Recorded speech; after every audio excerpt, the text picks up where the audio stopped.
The sequel to The Passion of the Christ has already shocked many, and it's not even out yet. The Resurrection of the Christ will hit theaters in 2 parts. March 26, 2027, right on Good Friday, and May 6, 2027, Ascension Day. These dates are not random, but chosen with enormous symbolic weight. Yet, even before its premiere, a tense, almost uneasy atmosphere is building around this film. There's something stirring discussion far beyond the cinema, and what's emerging might surprise even the most knowledgeable. Stay until the end. The Resurrection of the Christ project won't be a simple continuation of the 2004 film, but a true narrative and visual overhaul. The most obvious change concerns the cast. Almost all the returning cast members have been replaced. Jim Caviezel will no longer play Jesus. Finnish actor Jaakko Otonen, a new face for the general public, has been chosen in his place. Also selected to avoid the extensive use of digital de-aging effects. A choice that marks a clear break with the imagery built over 20 years ago. The female roles will also change. Mary, the mother of Jesus, will be played by Kasia Smutniak, while Mary Magdalene will have a new international face. Peter and Pontius Pilate will be played by Pierluigi Pacino and Riccardo Scamazio, respectively. This almost complete overhaul has already divided audiences between those who speak of artistic courage and those who fear the loss of the original identity.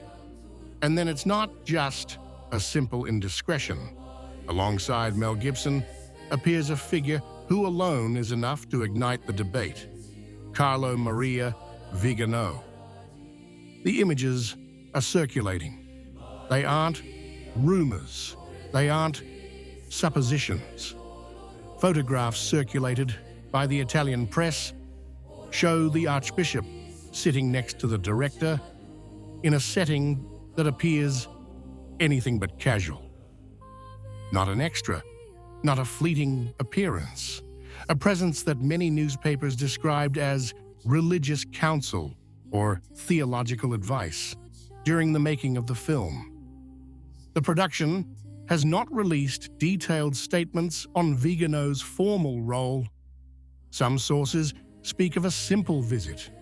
Others speak of a doctrinal exchange. But one fact remains. Gibson wanted him by his side on the set of a film that claims to tell the central mystery of Christianity, the resurrection. And here, the picture becomes explosive. Because Vigano is not a neutral figure. He is the Archbishop who, in recent years, has openly accused Pope Francis of heresy. Not simply of pastoral ambiguity, not of prudential error, but of doctrinal deviation. In public documents, Vigano spoke of a conciliar church that had betrayed tradition. He denounced a drift that he said had undermined the integrity of the magisterium. The answer has arrived. A canonical proceeding, the definitive break. The declaration of excommunication for schism in 2024. A fracture consummated before the world. And at that moment, when many were distancing themselves, Mel Gibson did the opposite. In a published letter, the director expressed support for Vigano. He spoke of the persecution of those who defend the traditional faith. He used harsh words against what he called the false post-conciliar church. Not a prudent silence, not diplomatic distance, but explicit solidarity. This is the context in which Vigano's presence on the set of The Resurrection of the Christ takes place. It's not a folkloristic detail. It's not a coincidence. Gibson is no stranger to critical positions regarding the current direction of the Church.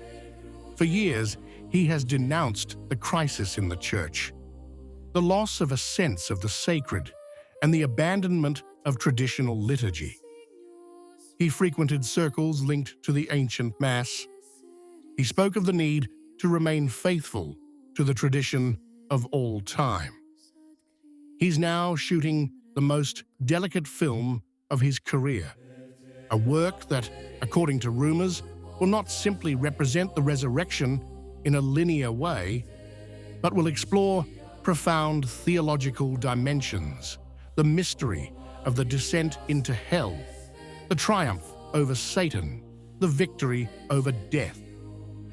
In this scenario, the choice to confront an archbishop who has accused the reigning pope of heresy cannot be dismissed as coincidental. Some say it's provocative. Some say it's coherent. Some fear the film will become a manifesto of identity for a segment of the Catholic world that feels betrayed. The question is inevitable. Is Gibson simply seeking rigorous theological advice, or is he sending a signal? Meanwhile, the debate is growing. Secular media are highlighting the controversy. Progressive circles are calling it a divisive choice.